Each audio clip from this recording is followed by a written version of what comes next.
If you're a pensioner in the UK, or you've got parents who are, there's one date you need to know. The 6th of April, 2027. That's when the way pensions are taxed in this country changes for good. This isn't a rumor or clickbait. It's already law, sitting in the Finance Act 2026, which received royal assent back in March. And alongside it, there are quieter changes already chipping away at pensioner incomes right now.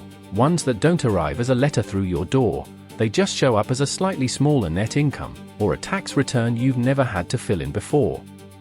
Welcome back to Pension and Benefits Guide, where we break down the confusing world of UK pensions, tax, and benefits into plain English, no jargon, no scare stories, just what's actually changing and what you can do about it. Let's start with the change almost nobody talks about, because it doesn't feel like a policy change at all. It feels like nothing happening. And that's exactly the problem. Your personal allowance, the amount you can earn before paying income tax, sits at £12,570.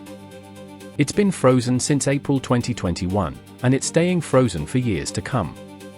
Meanwhile, the full new state pension, boosted every year by the triple lock, is now worth £12,547.60 a year. The gap between your entire state pension and the point where you start owing income tax is now about £22. A few years ago, that gap was closer to £3,000. This is called fiscal drag. Nobody announced a pension tax rise, but the mechanics create one anyway, silently, because one number keeps moving while the other stays still. If you've got even a small private pension, an annuity, or savings interest on top of your state pension, you're likely already over that line, or about to cross it. So what can you do? You can't stop the freeze, but you can use every allowance available. If you're married and one of you earns below the personal allowance while the other is a basic rate taxpayer, look into the marriage allowance.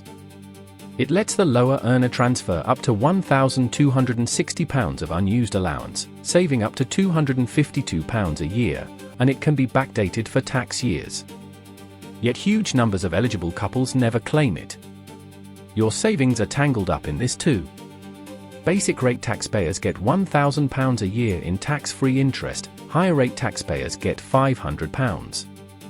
But if your income is already close to the personal allowance, every pound of interest on top pushes you closer to paying tax. The fix is the ISA. Every adult gets a £20,000 allowance each year, and everything inside it stays tax-free forever, with nothing to declare.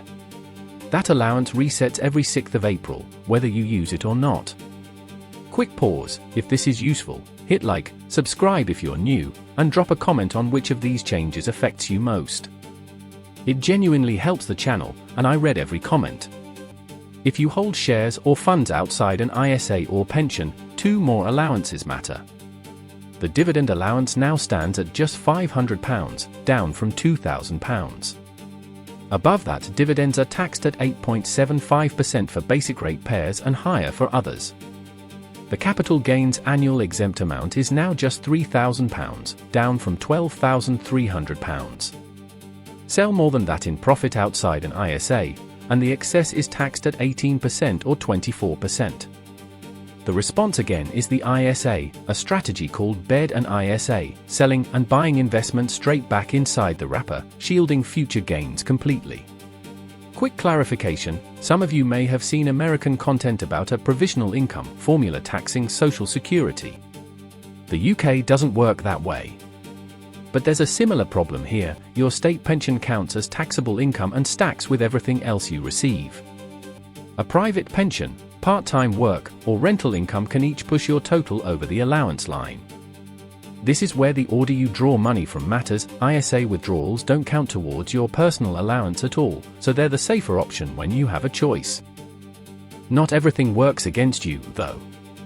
Pension credit tops up income for the lowest income pensioners and acts as a gateway to housing benefit, council tax reduction, a free TV license over 75, and help with NHS dental costs.